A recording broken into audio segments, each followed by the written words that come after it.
What up, yo? It is JG. That's me. Yes, I'm the Commodore/publisher at auburnsports.com, coming to you live from the headquarters, the auburnsports.com headquarters, world headquarters in Montgomery, Alabama. Yes, indeed. The Auburn Tigers are victorious tonight.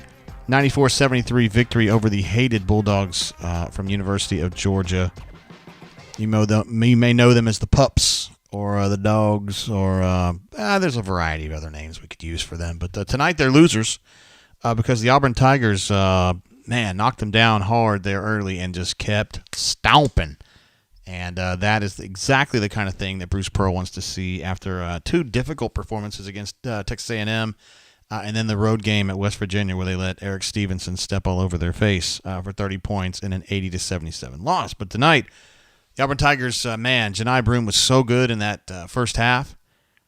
Only played, I think, 22 minutes, something like that, but had an incredible game. I was surprised he didn't take another shift there late, maybe in the second half. The second half of the second half, or the fourth quarter, as Ken Palmheads would say.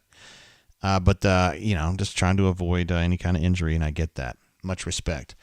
We got some stuff to discuss tonight. Let me go ahead and bounce over to our main page here, where good things are always going down here at the Brain Drain, especially after the Auburn Tigers are victorious and now 7-2 in league play. That's the good news. They played a great game tonight. Janai was terrific. A lot of guys played well tonight. I thought Wen played a really good game. I thought KD had a particularly good second half. I thought Dylan was really good in the second half. And I thought Al had a terrific game. This is probably his best game of the season. And I do want to mention, because we do give Planny a lot of hell at auburnsports.com, and I've been on him too, 0 turnovers for him tonight. 0 turnovers for him tonight in 29 minutes. 22 points on 8 of 10 shooting and 0 turnovers. Unbelievable. And we thought he was done. I thought he was done. I didn't know he had it in him. I really didn't. Oh, yeah. We got some Super Chats coming through. Pocket Watch, one of our all-time favorites, coming in earlier. The reason you see that YouTube logo on it now is because I do stream the new Ecamm, which is the application I use to stream now. I can send it to various locations. And so in addition to YouTube, we're also shooting it to our Facebook page, our auburnsports.com Facebook page. So it kind of delineates between the two. So Pocket Watch, thank you, bro. Says, looking forward to Coconut Connor calling in. Connor, of course, had... I'm assuming he misread a post that I made earlier today about Tahad Pettiford, something we got to talk about later. High 4-star, perhaps will be a low 5-star in time. Point guard who committed to the Auburn Tigers today. A young man out of New Jersey, 5'11". I know that you see him listed anywhere from like 6'0" to 6'2", but he's really 5'11", and he is an operator. I'm telling you, this kid is going to be very good for Auburn. I made a reference to him being a lot like Damon Stoudemire, who is a 5'10" point guard for the Arizona Wildcats there in the 90s, and then later for the Raptors and some other teams as well. A player that I really, really liked. And those of you who are my age, I am 50, may remember Damon Stoudemire. He was a mess. Very, very quick, very bouncy, left-handed. Tahad Pettiford is all of those things and more. Pocket Watch, appreciate you. Again, I did put in the post that I thought that Tahad Pettiford, who's a point guard, and also LeBaron Philon, the point guard from Baker High School in Mobile, even though they both play a point guard, they have kind of come to this agreement that they're going to play together at Auburn. And so when I wrote this column about how those two are good at playing together even though they play the same position, somehow Connor interpreted that as I said that it was going to be one or the other. I don't know where he got that. And I'm glad to see that Pocket Watch was confused too, because I had to think about it and figure out just what in the hell that guy was thinking. Kanuman jumps in. Kanuman's always here. Very, very supportive. Very similar to Pocket Watch, in fact, who's also always here. He says, beat the dog crap out of them. Indeed it is. That's a reference to somebody. Did Gus say that? I know somebody said that. Somebody great. There's no doubt. That's something I'd say, JJ. Actually, he just calls me Jay. Jay. So BP calls me too. I don't know. People don't call me JG as much anymore when they're like coaches. I feel like a stranger, again, who's always with us here, says, word up. Everybody say LFG Flanny with a great game. Broom dominant, he sure was. Wen in that bag on offense. Much love, Swoogans, and to Mama Tate. Thank you. I visited her this afternoon, and she is doing. She's stable in her spot over there in the nursing home. The fact that she is badgering me to get out of there makes me think that she is actually making real progress. But mentally, she's definitely there. Physically, we're still working on it. Matt N reminds us to smash the like button. We got 15 likes. Love it. These midweek games, sometimes I wonder who all is going to be watching, but I know the usual legends are going to be there, and they're showing up for sure. Cleveland Brown in the house as well. Says, y'all stay hydrated, Bunker Bros. Ward Amigo, I wish you were here on Friday night to remind me of that, Cleveland Brown, because I did not do a good job of staying hydrated, and I got a little bit crossways. But I got it straightened out, but it took a little while. Our favorite Dutchman, we call him the Flying Dutchman, Don Properdicken, who I believe is from the Maastricht area, the extreme southern part of the Netherlands. Says everything was working. War Eagle, thanks for draining. It's always a pleasure, Don. Look, man, if you're going to hook up with us on the show from Maastricht, Holland, the least I can do, Don, and for the entire Properdicken family, is to be here and talk about particularly the positive and fun exploits of the Auburn Tigers. Kind of like when they curb stomp with a hobnail boot the Georgia Bulldogs. Kuhneman says Gus said that to BP after the 2017 Georgia game. Very good. Very good. I knew it was something. AU Taxman says, damn, I'll take another Damon Stoudemire. Hell yeah, you will. I'm telling you, that's what he looks like to me. He has some shooting ability for sure. And in the construct that Auburn kind of sold on him and LeBaron coming here together and playing together, it was more about LeBaron on the ball and Tahad a little bit off the ball. And I know Stoudemire was mostly a point guard, but he was kind of he riffed a lot, you know? I mean, like, he wasn't a traditional point guard. He's more of a playmaker point guard, like for himself. Very quick, left-handed, could do that little scoop shot, little push shot, and just kind of a pain in the ass around the bucket. If you watch the highlights from Tahad Pettiford playing in the AAU circuits and in a couple Under Armour events, that's just what he does. He's just a pest, and it's just always that left-handed stuff. Although he can finish with his right going to the hole, but he's definitely left-handed.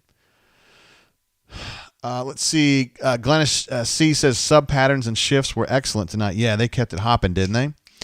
It really helps when everybody's having that. It was just kind of a one for all and all for one. And I'm not talking about the Prince of Thieves movie from the 90s. I'm talking about just that everybody playing for each other. I mean, think about that. Think about how many guys played what I would consider to be above average games for themselves. Essentially everybody.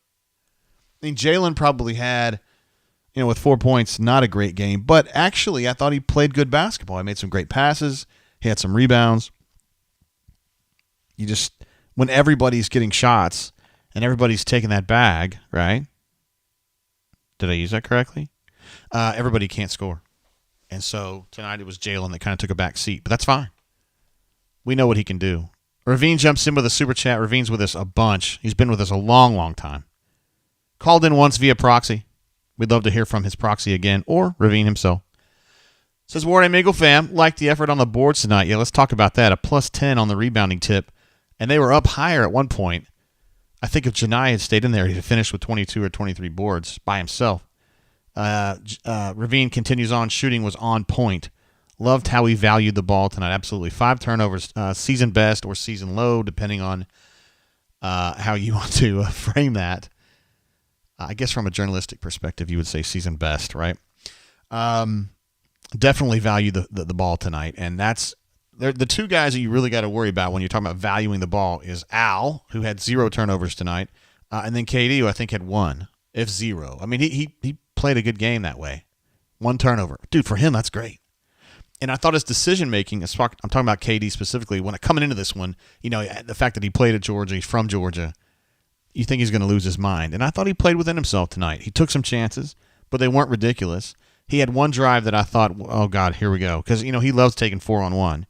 But he actually kind of changed speeds, got good body shape once he got into the lane, and was able to finish the ball with his right hand. Great drive. So I thought he played within himself, played under control. Had a couple shots in the first half that I thought were poor decisions.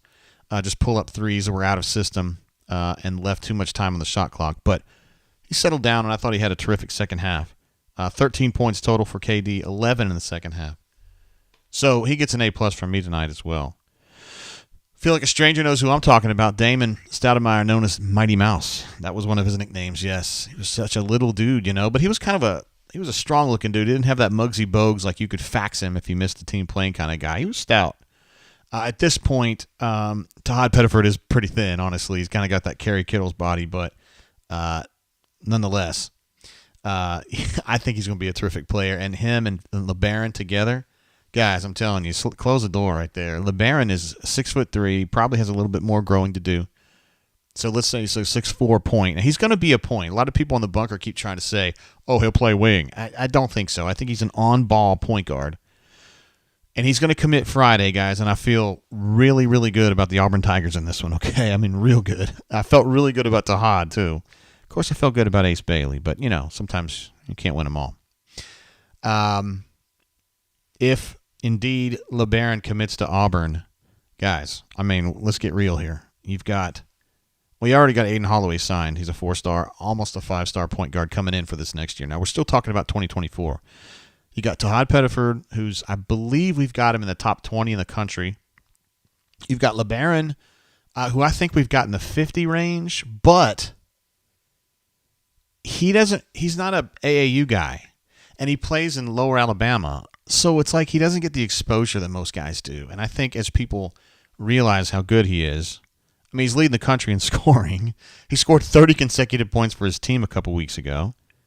He's 6'3". He has that incredible explosion. I'm telling you, he's an absolute stud.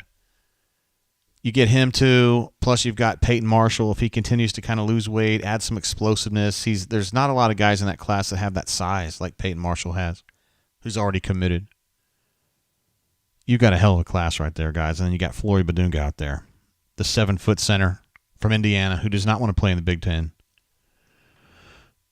Whew, it's getting hot. It's getting hot. AU Taxman reminds us that Lute Olson had some great teams in those days. Yes, definitely. Arizona. I loved Arizona in the 80s. Particularly Steve Kerr was a player I really liked at Arizona in the 80s. And then in the 90s, I started seeing them as the enemy, particularly Mike Bibby, Miles Simon. Those guys can kiss my ass. Jefferson. I mean, they're all a bunch of goobs. I don't know. Anyway, I hate to get down about that. Hey, I did want to drink a little something tonight. A lot of the things we do here on the Brain Drain is we drink a little bit. Even if it's like a Wednesday night or whatever. But tonight I'm going to drink a little bit of this 1792 Sweet Wheat. Kind of a coveted bourbon, I think. It's not. If you find it out there in Kentucky, because you can find it in Kentucky, it's not too expensive.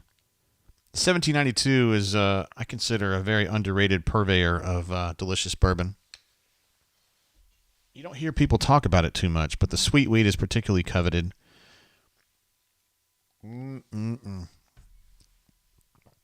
Oh yeah. Chris A looks like. Sorry, we're going purple on there, and I'm having a hard time reading that. Hope you guys aren't. Chris A says, anyone else notice zero radio coverage of the game in the Birmingham area? Yes, I did notice that. I was trying to listen to the game on auburntigers.com, where I usually do, because I insist on listening to Coach Sonny and Andy call the game. I don't think it's that hard to do, but anyway. And I tried to get on Jocks, and they were playing like a replay of like Cole Kubelik's show. And I was like, what the hell? And so I switched over to the affiliate in Andalusia, who had a great feed going, very clear, and it was right synced up with the game perfectly. So that's where I went. I went to Andalusia. I think it was WCCO. I'm not sure. War Rapport in the house. Some guys I really believe in and love. It says, JG, what the heck do we believe about this team? Is anything real? Let's just let's see what happens here coming up. Okay, you got the trip to Tennessee, which changes a little bit because they lost by double digits at Florida tonight. And Florida's a team that I think is a lot like Auburn. Now, it's one thing to win that game in down there in the O'Connell Center. It's a different situation entirely to win up there in Thompson Bowling Arena. That's bowling with no W, by the way. But Kentucky went in there and won. With that said, Tennessee's a very good ball club. They get great play, particularly at the point guard position and at the 3 spot. Even though their point guard's like 5'9", he's an absolute mess. Some people call him ZZ Top. I call him ZZ Bottom. Got him. And they also have JJJ, Triple J at their wing position. Kaduman says it's so easy to listen to Sonny and Andy. I did it on Facebook today. Yes, it is. I find it very rewarding. Andy is the best in the business at calling basketball games, in my opinion. And, of course, Coach Sonny is a national treasure. There's no doubt about it. Glennis C. says Cooper's Craft 100 here. Oh, boy. Cooper's Craft is what my wife likes a lot. I didn't love it myself, but it's quality bourbon. I would stand behind that 100%. Let's see. Ravine says 1792 was one of the best single barrels I've ever had. Look at that. Ravine knows. 1792 also is close to my heart. My granddad worked as a youngster. He worked in the warehouse there at Barton in Bardstown. 1792 is a product of Barton. So that's kind of close to my family. That and Yellowstone. Yellowstone's the one that's actually distilled in Lebanon, Kentucky, where my peoples are from. So anyway, I'm babbling about that stuff too much. Let's see. Stu Pup jumped in with a super chat earlier that I know I missed, and I feel bad about it, but here I'm going to make up for it. We love Stu Pup. He's here all the time. I believe he's super chatted us every single show we've ever done. He says, all-around best offensive game of the season. I'd have to agree. Auburn shot, I don't have the numbers in front of me, but I can get them. In the second half, shot like 65%. Let's see. First half, Auburn shot 45%, which is pretty good for them, honestly. And then, 68% in the second half. So defensively, some pretty nasty breakdowns for Auburn in the second half, particularly letting that wing go 6 for 6 from three-point range and go for 20 in the second half. But it didn't matter because Auburn was shooting so well and executing so well on offense. Nobody gives a shit, but I promise you BP is going to be letting them know about it in practice tomorrow or Friday, depending on how it works out on the schedule. Sam H. jumps in again. I mentioned earlier about the collection of legends that showed up, and this is another one. Sam H., unbelievable. Every single show, always here and always adding. He says Flan is back, slowly improving that draft stock. I love what he does, man. I do. I love what he does. It's very easy to cheer for Al when you know him, because he is not someone who takes anything for granted, you know? When all those things were happening to him, I mean, when he injured the Achilles, but then when he was just having that bad game after bad game after bad game, all he did was work harder and spend more time in the gym. He didn't sulk about it. And now it's starting to come through. I mean, it's been a year and a half almost, but nonetheless, he's playing some great basketball right now. And you know, let's say 2 months ago, we looked at the wing position as an absolute zero for the Auburn Tigers, and at this point, it is not. It is not. Now you've got Al playing at a pretty high level there at 3, and then you've got Simo playing behind him. Well, I can deal with that. I like that. Simo as a starter kind of weeds me out a little bit. But Al as a starter playing the kind of game he's been playing, love it. Auburn still has a big zero at 2, though, right? Zep Jasper's not giving you a lot. I mean, Leor plays there a little bit. I mean, you know, he's okay. Not hating on him. He plays hard. Corey W., one of our favorite Montgomeryans. One of the 3-3-4 Mafia here as well. May end up catching him out on the scene this weekend with his lovely bride, Tori. Or may not. I don't know. Sometimes he's a high roller. And then sometimes he kind of disappears, you know. Goes into his own little places where he goes and frequents, where everybody knows his name. We've all got a few like that. Appreciate you coming in, Corey Dub, on a weeknight, I should say. Mobile alum in the house, one of the true legends of our brain drain from the lower Alabama area. She says, hey, JG, how you doing? Still don't have a date on that. I do think it's going to be late April. The problem, and I mentioned this, Chip's been done an incredible job getting this all put together. We've got a spot down in Orange Beach, and it's going to be off the hook. But we're trying to figure out when to do it. My daughter, normally I would do it in the late April window. My daughter's 21st birthday, and she goes to school in Mobile, is on the 24th of April. So, like, if we go down there on the 24th to hang out with her, or should we do that? Do you want your parents there? But, I mean, we do party, though. Anyway, if I'm down there on the 24th, I can't really stay all the way to the 28th. So we'd have to go home, come back, go home. I don't know how we're going to do that. I think it's going to end up being there in that last weekend in April. Because after that, we got some stuff going on. I don't know if I can hit that. Let's see. Stoop Up says, could Flan moonlight at the 2, just a shift or 2 a night? I mean, yeah, he could. I mean, hell, he played point guard for half a season. I mean, he hasn't been trained that way. And the problem, Stu Pup, is that if you play him at 2, who are you playing at 3? I guess you're going to go with Simo. And I like Simo. I mean, he's an important part of the team off the court. He's a rah-rah guy, positive guy. If you need someone to kind of do a little chin check-in, metaphorically speaking, he can do that. He has that positivity, but he also has that respect because he's grinded so long and he's been with the team so long. He's a very important figure on the ball club. Might be able to do that. Charlie M jumps in with a Yo JG. What's up, Charlie? I believe you came through on Facebook, which I am stoked to hear. This is the first time. This is the debut of the Brain Drain going live to Facebook. So glad to see you checking us out there on that channel as well. We just kind of hang out here on, post-game. It happens to be a Wednesday night this time. And just talk about the team, talk about the things going on at Auburn. And we're pretty fired up about it. Kanuma did mention earlier about my backdrop. I have changed it a bunch in the last 6 months, haven't I? It's a little blue tonight. But I know somebody was asking, wrong hand, Jay, wrong hand, about my badass eagle back here, the old school Auburn logo.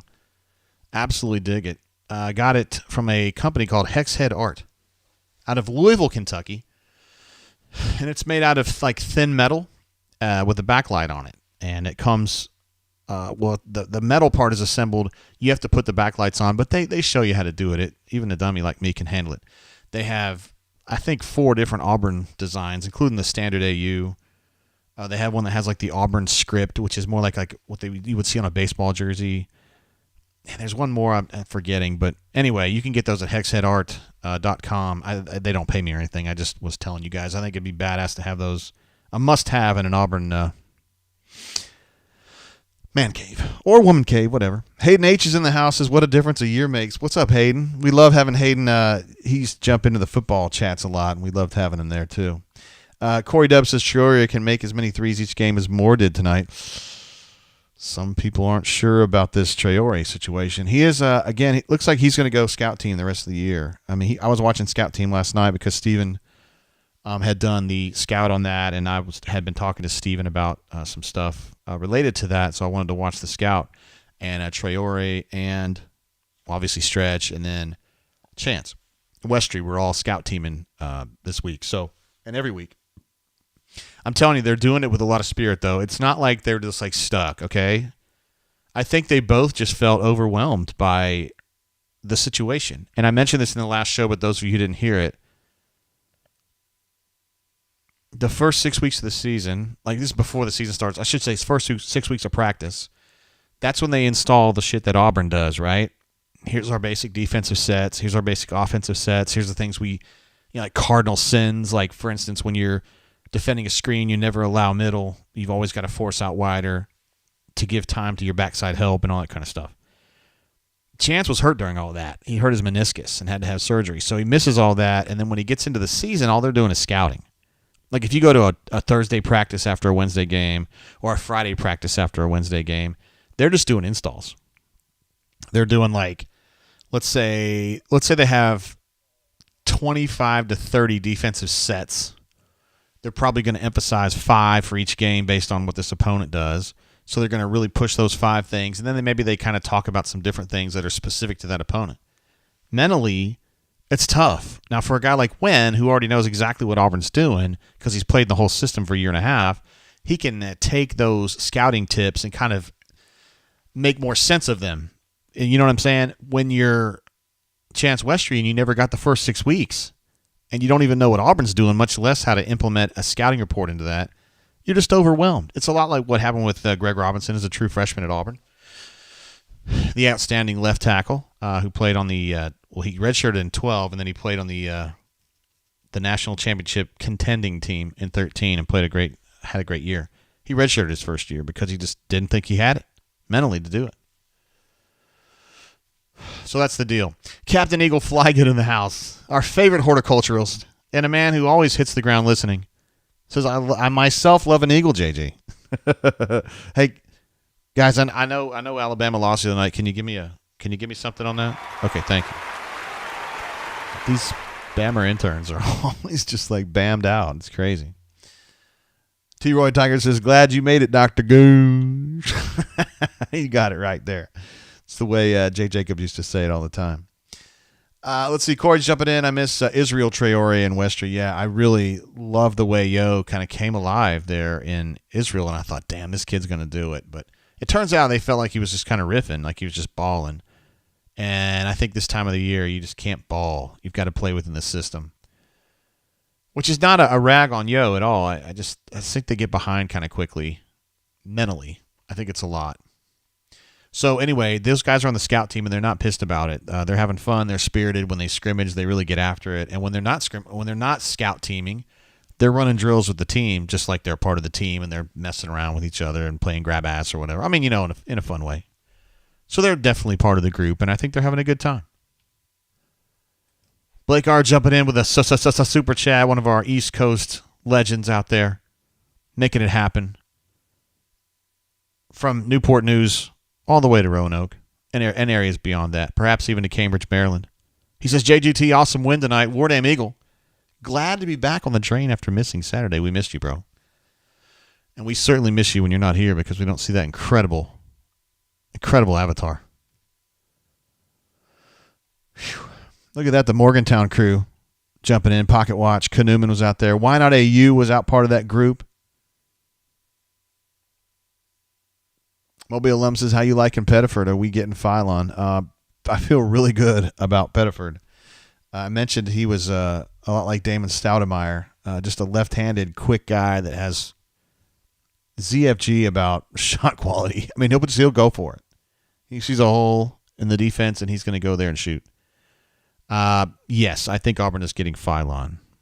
I would hesitate to call it a lock because I missed on Ace Bailey so badly. I called him a lock for like 3 months and then missed on him. But I feel like LeBaron Phylon's going to Auburn. And I've got some, I've got some inside knowledge on that one. I haven't talked to LeBaron, but some people who know things have told me. Yeah. So that's the deal right there. What do we want to talk about with the Auburn Tigers tonight beyond what we have already done? Again, first half, Janai was just a dominating presence on the offensive end and defense because he was defensive rebounding like a madman. They kind of rode him into a big halftime lead with some great defense. Second half, the game just kind of got wide open, right? Georgia had a great shooting night. They had that wing that went 6 for 6 from three-point range in the second half. They scored 49 points in the second half, Georgia did, which under normal circumstances you'd be like, oh, my God, what is going on? But Auburn scored 52, shot 67% in the second half, and had kind of a shooting exposition of their own. Although Auburn is never going to be that big three-point shooting team. Tonight, 9 of 25 from 3, 27 of 39 from 2. I think that's their best two-point shooting performance of the season. 69% from 2. UGA by comparison. So Auburn's 27 of 39 from 2. UGA was 9 of 18 from 2. You can tell there's a much different emphasis there. Georgia goes 14 of 34 from 3, 41%, and that's just not going to get it. Auburn was plus 10 on rebounds, so Auburn got more shots, and that's how you put a team away right there. Newman says Ace Bailey was not on you. Ace had freaking committed to Auburn. Confirmed. Yeah, I agree with you on that. Even had this minor ceremony. He kind of did. He had like I don't want to call it a ceremony in like the way that I went to one today at Catholic High School for Jeremiah Cobb, who signed with Auburn today. He actually signed with Auburn in December, and they have 6 kids at Montgomery Catholic who signed with the colleges, and they all wanted to do it together. They'd played together for 4 of them had played together a long time, and then one dude's been there 2 or 3 years, and one dude's been there 1 year. But anyway, the 6 of them were all seniors this past season. They wanted to do it together, and a couple of those guys were still kind of bargaining to see where they would end up going to college. So even though Jeremiah was ready to make his choice public in December, he elected to wait until this signing day in February so his teammates could get everything sorted and they could all do it at the same time. So even though he had a speech today at Catholic and put on the Auburn hat and everything, he'd signed with Auburn in December. He just kept it quiet, and Auburn knew all along. So there was no drama there. And Jeremiah's a just really nice person. He's a really good football player. He liked Auburn. Listen, he committed to Auburn when Harsin was here. Okay, guys? And then when Hugh comes in and Zach stays and T. Reed stays, he's like, I will continue to be an Auburn guy through and through.